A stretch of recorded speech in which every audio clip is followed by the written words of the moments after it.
Dear student, Champaran coding classes के YouTube channel पर आपका स्वागत है।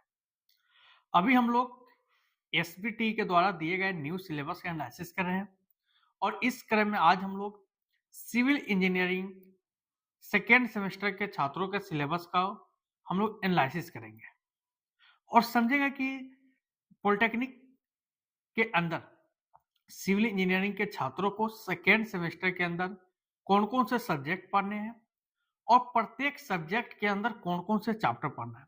मात्र 10 से 15 मिनट का एक वीडियो होगा जिसमें हम लोग ब्रीफ एक्सप्लेनेशन काफी अच्छे से समझेंगे, पूरे एक्सप्लेनेशन के साथ कि कौन कौन से सब्जेक्ट पढ़ना है और किस सब्जेक्ट के अंदर कौन कौन से टॉपिक है, ओवरव्यू अच्छे से समझेंगे। आपके लिए वीडियो बहुत ही हेल्पफुल होगा, तो आप लोग ईमानदारी पूर्वक 10 से 15 मिनट मेरे साथ रहिए। आपको पूरा सेकेंड सेमेस्टर का एक प्लेटफॉर्म तैयार हो जाएगा और आप समझ जाइएगा कि कौन कौन से टॉपिक हमको कवर करना है।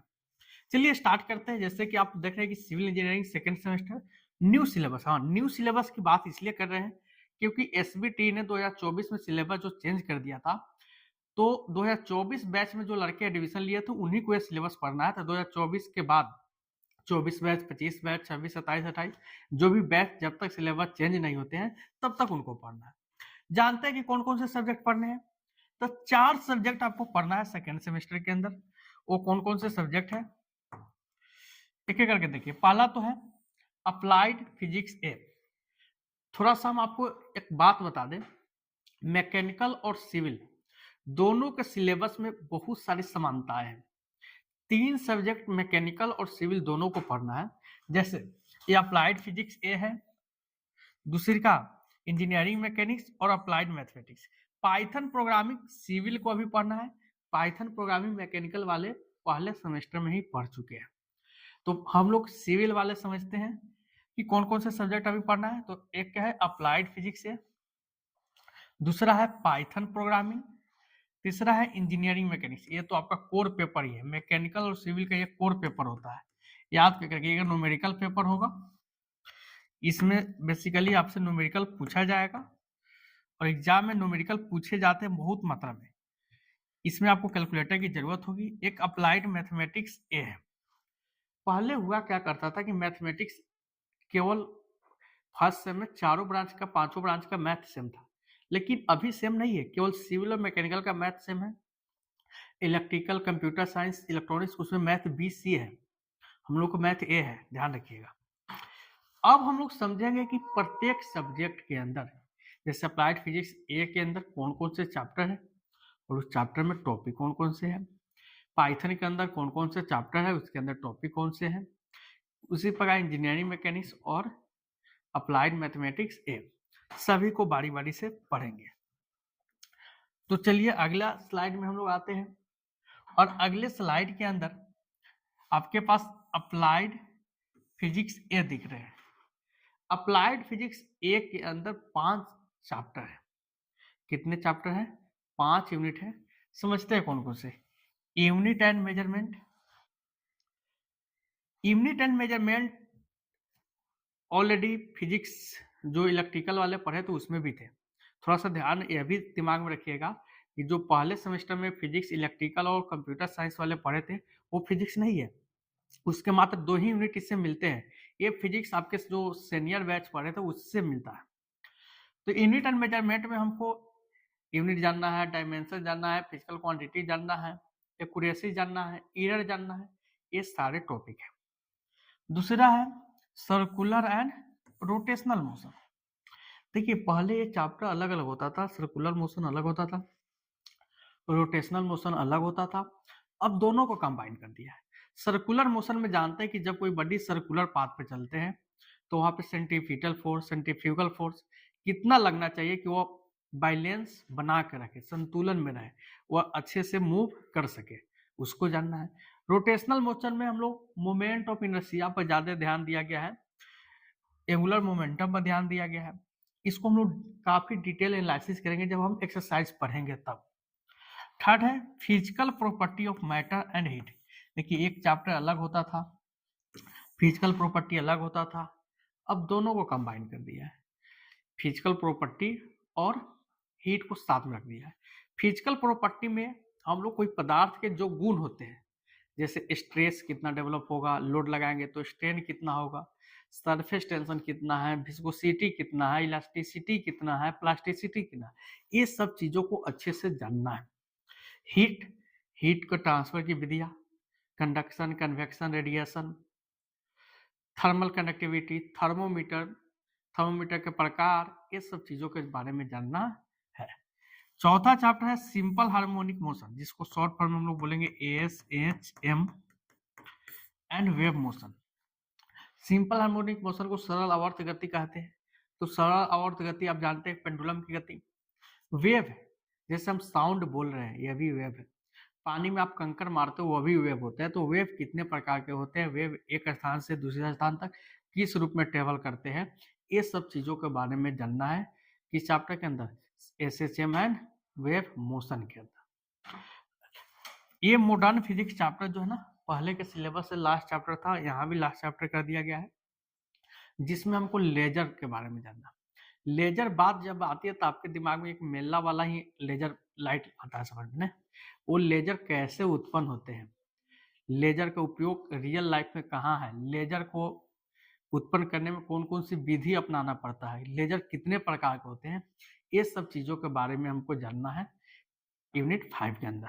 उम्मीद करते हैं कि अप्लाइड फिजिक्स 1 के अंदर जो 5 चैप्टर है, किस चैप्टर के अंदर कौन टॉपिक पढ़ना है, वो अच्छे से समझ में आ गया होगा। अब हम लोग नेक्स्ट स्लाइड पे चलते हैं, जिसमें समझेंगे अगले सब्जेक्ट को, जिसका नाम है पाइथन प्रोग्रामिंग। ये जो सब्जेक्ट है ना, फर्स्ट सेमेस्टर में कौन ब्रांच वाले पढ़े थे, मैकेनिकल वाले आपके साथ ही पढ़ रहे थे, और अभी आपको पढ़ना है। ये दर्द दूर क्यों नहीं होता है कि कभी आपके बगल वाले दोस्त को जो चीज पढ़ते हैं वही चीज हमको अगले सेमेस्टर में पढ़ना पड़ता है। देखिए क्या है, पाइथन प्रोग्रामिंग एक नया सब्जेक्ट आपको लगेगा, ये कोडिंग है। इसमें हम लोग समझेंगे कि जब हम कोई वेबसाइट लिखते हैं, कोई एप्लीकेशन बनाते हैं, तो उसको लिखने के 2-3 लैंग्वेज होते हैं। एक पाइथन एक प्रकार का लैंग्वेज है, सी प्रोग्रामिंग भी एक प्रकार का क्या है, लैंग्वेज है। पाइथन को समझना आसान है कंपेयर टू सी प्रोग्रामिंग। तो बेसिक ऑफ पाइथन यानी पाइथन के बारे में जानना है, उसके अंदर जो वर्ड है, सिंटेक्स है, जिस प्रकार हम लोग अंग्रेजी के लेटर पढ़ते हैं, अंग्रेजी जब पढ़ना सीखे थे तब हम लोग लेटर पढ़े, लेटर को मिलाया तो वर्ड बोले, वर्ड को मिलाया तो सेंटेंस बोले। उसी प्रकार पाइथन के अंदर सबसे स्मॉलेस्ट यूनिट से लेकर कैरेक्टर से लेकर आगे तक जहां तक हम लोग जाए, उस सभी छोटे बड़े चीजों को मिलाकर थोड़ा सा ओवरव्यू देखना है, छोटा छोटा चीज क्या है। ऑपरेटर्स के बारे में पढ़ने हैं।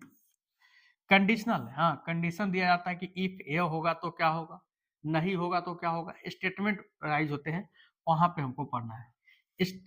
अब पाइथन के अंदर स्ट्रिंग एक अलग प्रकार का लैंग्वेज टॉपिक है, लिस्ट, ट्यूपल, यानी ये अलग अलग प्रकार का सेंटेंस है, अलग अलग प्रकार का पैराग्राफ है, उसको समझेंगे। ये सब अलग अलग टॉपिक है, सेट है, डिक्शनरी है।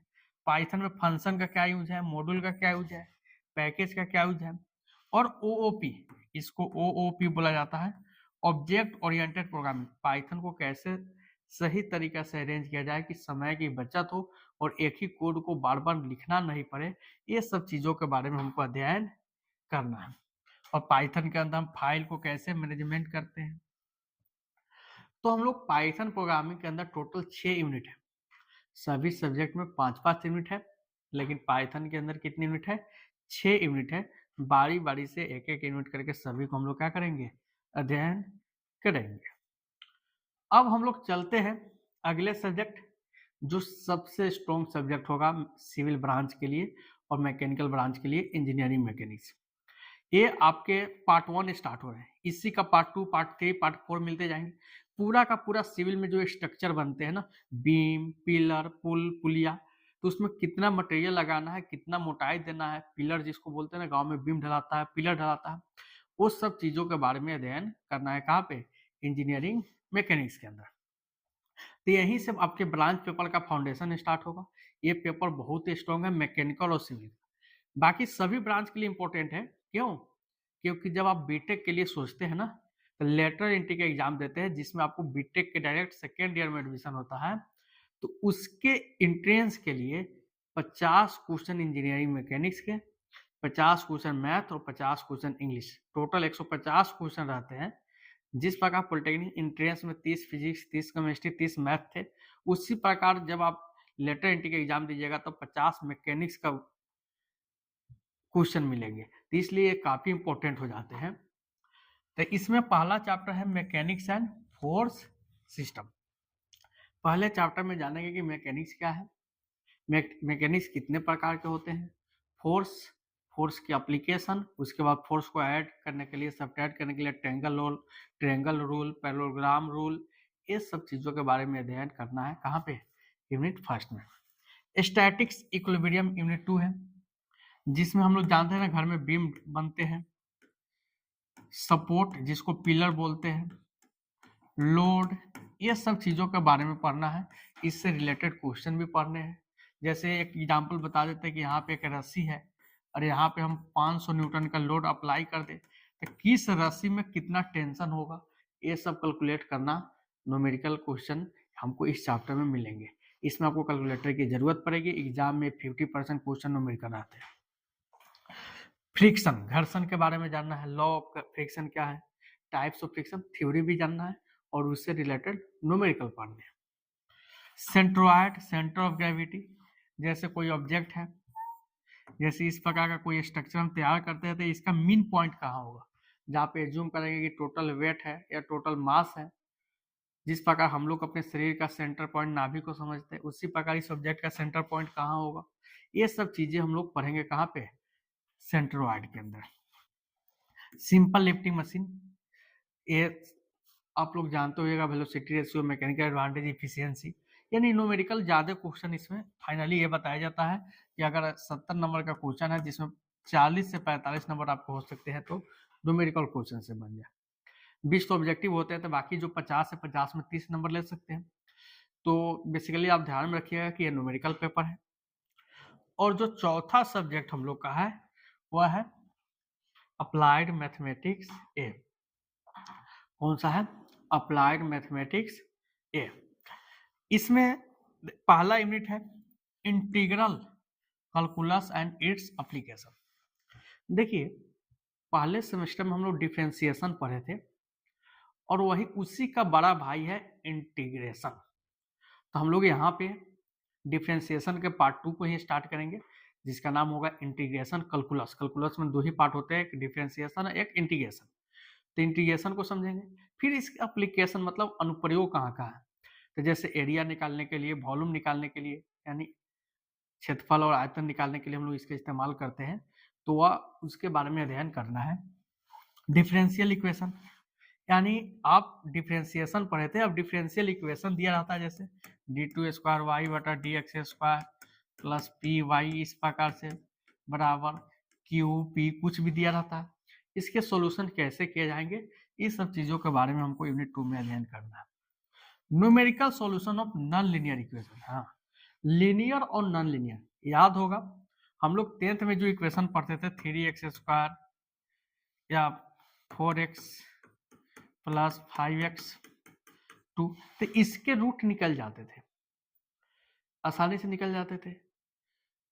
अब नॉन लीनियर इक्वेशन इसी को बोला जाता है। इसका सॉल्यूशन हम कैसे निकालेंगे, इसके जो वैल्यू होंगे उसको कैसे कैलकुलेट करेंगे, तो इसके लिए हमको कहाँ पे जाना पड़ेगा? एनएमसीटी के अंदर numerical solution of non linear, जिसमें Newton Raphson method, iteration method, Jordan method, ये सब टॉपिक होते हैं। न्यूमेरिकल इंटीग्रेशन, यानी इंटीग्रेशन में वैल्यू पुटिंग वाला, लिमिट रखकर जो इंटीग्रेशन में वैल्यू को हम लोग पुट करके सोल्व करते हैं उसको पढ़ना है। और प्रोबेबिलिटी डिस्ट्रीब्यूशन, पहले हम लोग प्रोबेबिलिटी पढ़े थे, लेकिन इसमें प्रोबेबिलिटी डिस्ट्रीब्यूशन है जिसमें प्रोबेबिलिटी के अंदर वेरिएंस, ये सब टॉपिकों को हम लोग को अध्ययन करना पड़ेगा। तो हम अभी बता रहे थे सिविल इंजीनियरिंग के सिलेबस का ओवरव्यू, जिसमें हम लोग समझे कि सेकेंड सेमेस्टर में सिविल इंजीनियरिंग के छात्रों को कौन कौन से सब्जेक्ट पढ़ने हैं और किस सब्जेक्ट के अंदर कौन कौन से टॉपिक पढ़ना है, जिसमें हम लोग कंप्लीटली ब्रीफ में एक्सप्लेन कर लिए मात्र 15 मिनट के अंदर। उम्मीद करते हैं कि आपको ये अच्छे से समझ में आ गया होगा, एक बेसिक सा प्लेटफॉर्म तैयार हो गया होगा। आप खुश रहिए, पढ़ते रहिए, हंसते रहिए, मुस्कुराते रहिए। मिलते हम लोग नेक्स्ट वीडियो में, जिसमें एक नए सब्जेक्ट को लेकर हम लोग तैयार होंगे, जिसमें एक-एक सब्जेक्ट के लिए हम लोग लेक्चर करेंगे। तब तक के लिए धन्यवाद।